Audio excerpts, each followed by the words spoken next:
Hoje eu quero falar sobre audiência de conciliação. Eu tenho certeza que você que é advogado, certamente já distribuiu alguma ação e precisou colocar ali na inicial que se você tem interesse ou não naquelas audiências de conciliação. Ocorre que aquelas audiências que versam sobre alimentos, audiências que versam geralmente sobre família, né? Divórcio, regulamentação de visita, guarda. Eu vejo que os despachos iniciais, aqueles despachos que os juízes costumam fazer assim que recebem a inicial, normalmente eles são meio padrão, né? É meio padrão aquele despacho, né? Encaminhe-se ao Sejusc para tratativa ou tentativa de conciliação, mesmo você fazendo aqueles pedidos expressos. Não foi só uma vez, mas eu já fiz algumas outras tantas vezes, dizendo, excelência, a parte não tem interesse na composição, porque se precisou entrar com uma ação no litigioso, subentende-se que as partes tentaram fazer uma composição anteriormente. E eu até entendo que muitas vezes, muitos advogados acabam distribuindo a ação sem nenhuma tentativa. E que às vezes não há campo, né? Às vezes não há espaço também para você fazer uma tentativa de conciliação, porque já aconteceu comigo também. Você tenta entrar em contato com o advogado da parte contrária e muitas vezes, você não tem aquela cordialidade. É bem verdade que muitos advogados experientes, advogados sérios, serenos, educados, cultos, te respondem na maior educação e às vezes já desde o princípio ali da conversa, já deixa muito claro, olha, nós não temos interesse na composição, vamos litigar. Litigar no bom sentido, né? Litigar, vamos deixar para que haja instrução processual. E eu estou fazendo esse vídeo justamente um dia após a minha primeira audiência do ano, de 2024, e uma tentativa de conciliação lá no Sejusc. Sabe aqueles... igual conciliação no juizado especial civil. Eu não sei o que é pior, tá, gente? Você espera 3, 4 meses para uma audiência dessa, numa esperança de que você consiga ali, sem precisar da instrução processual, conseguir um resultado favorável, né? Independentemente se você é réu, se você é o autor da ação. Mas a ideia desse vídeo justamente é para trazer, para a gente refletir até que ponto é interessante essas audiências de conciliação. Eu não tenho tanta experiência assim com audiência de conciliação, eu não tenho tantas demandas assim, a ponto de criar uma estatística falando, olha, vale ou não vale a pena. Eu acho que tem gente que milita muito mais nesse campo, a minha área é outra, enfim.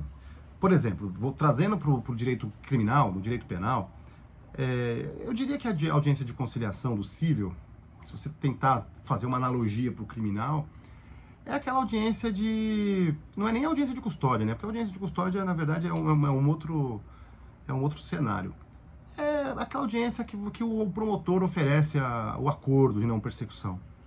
Porque ali, de fato, encerra-se. O processo às vezes dura 1, 2 anos, o criminal demora um pouco mais, né?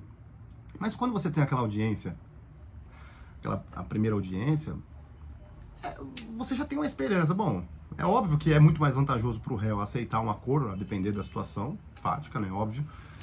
Mas tem uma lógica, porque quem participa da audiência são pessoas qualificadas, são pessoas técnicas, são pessoas que subentende-se que estudaram o processo, geralmente o promotor de justiça, embora às vezes ele é o primeiro momento que ele está tendo contato ali, porque a gente sabe que esses pedidos de providência, geralmente não é o promotor mesmo que faz, enfim, não tem problema nenhum isso, até porque em escritório de advocacia o que mais se vê também são estagiários fazendo as coisas, e são esses mesmos advogados que usam estagiários para fazer as iniciais, para fazer contestação, apelação, etc. São os mesmos advogados que criticam os juízes, que falam, não é o juiz que dá a sentença, é o estagiário. Bem, não vejo problema nenhum, tá? Desde que cada um assuma, né? Mas quando é o estagiário do escritório de advocacia, aí pode. Mas enfim, feito esse paralelo, até para o vídeo não ficar muito longo também, mas a minha ideia aqui é dizer assim, o quão desqualificados são, com todo respeito aqui aos conciliadores, eu conheço muita gente que é conciliador, que trabalha nos tribunais de justiça. Mas, por exemplo, ontem eu participei de uma audiência de conciliação, onde a conciliadora assim, completamente desqualificada, gente. Infelizmente, poxa vida, se fosse uma pessoa minimamente qualificada, que soubesse pelo menos escrever, manusear o Teams ali, saber usar o Word, que é o aplicativo que usa, assim, né, na maior parte da... Mas, enfim, a pessoa não sabe escrever. Como que uma pessoa dessa, com todo respeito, vai fazer a conciliação, vai ser a mediadora? Então nós tínhamos, por exemplo, tudo. Eu estava pelo requerido, era uma ação de alimentos, por exemplo, aí vou usar esse exemplo. Que na verdade, de fato, era uma ação de alimentos. Eu ofertei, nós fizemos uma proposta de acordo maior do que a pessoa tinha pedido na inicial. Só que o índice, a indexação que nós queríamos utilizar, não era a porcentagem do salário da pessoa que ela recebia, e sim do salário mínimo. E não tem problema algum, né, em ações de alimentos. Isso eu falo pelas experiências que eu tenho.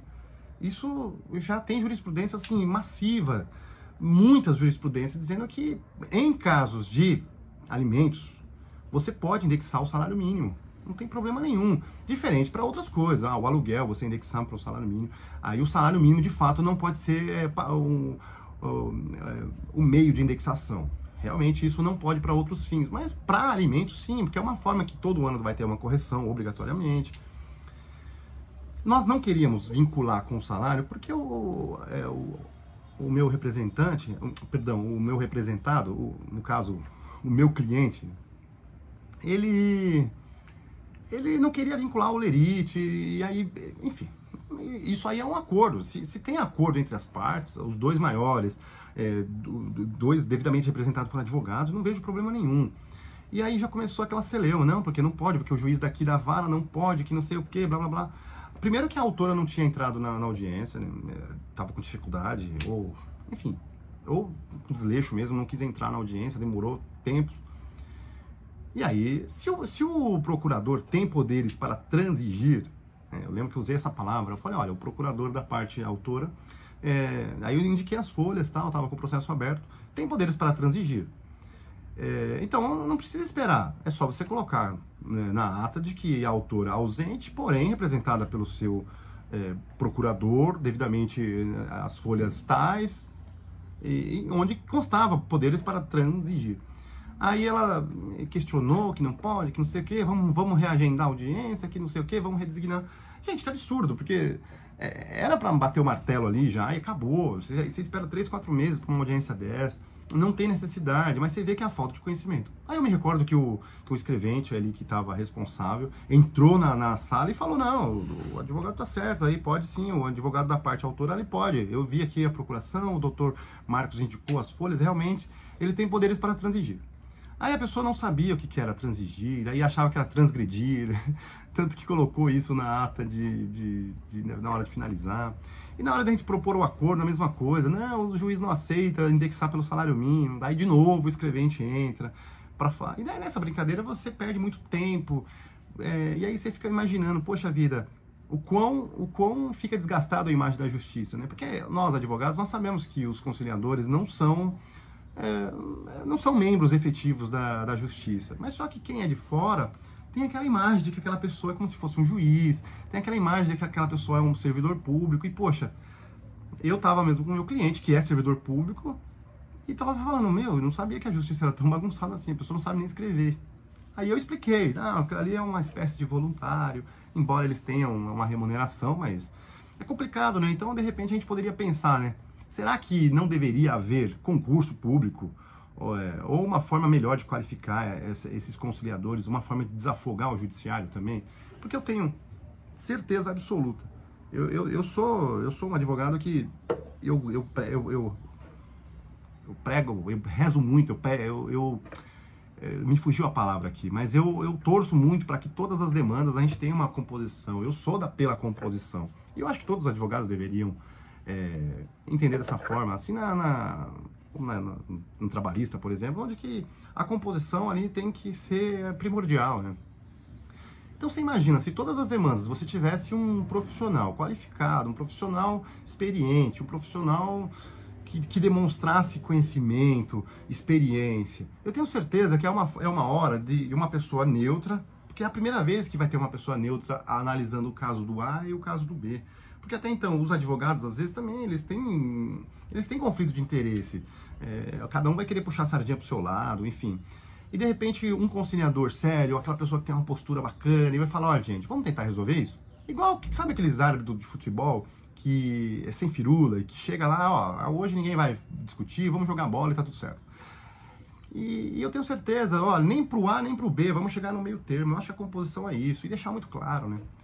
Eu tenho certeza que talvez se nós repensássemos nisso, né, nessa hipótese de um concurso público para conciliador, eu acho que ajudaria muito, muito, muito, muito. Eu tenho certeza que eu optaria muitas vezes, né, se eu percebesse que a conciliação fosse bem encaminhada, fosse séria, tenho certeza que eu pediria nas iniciais, para que houvesse a composição sim, porque ninguém merece esperar 1, 2 anos aí para ter uma decisão judicial, né? Mas é isso, é só para refletir. Não são todos os conciliadores, eu tenho amigos que são conciliadores e pessoas sérias, pessoas que tiveram uma graduação e que às vezes por uma infelicidade da vida, às vezes não conseguiram deslanchar na carreira e acaba optando às vezes por participar de ser conciliador ou mediador. Mas é só apenas uma reflexão e infelizmente por conta de uma inexperiência de uma conciliadora aqui do Tribunal de Justiça de São Paulo, nós não conseguimos um acordo e, enfim, aí vai para instrução. Enfim, quem perde, na verdade, é o menor, porque, enfim, não preciso nem falar mais, né? Mas é isso, gente. Grande abraço a todos aí.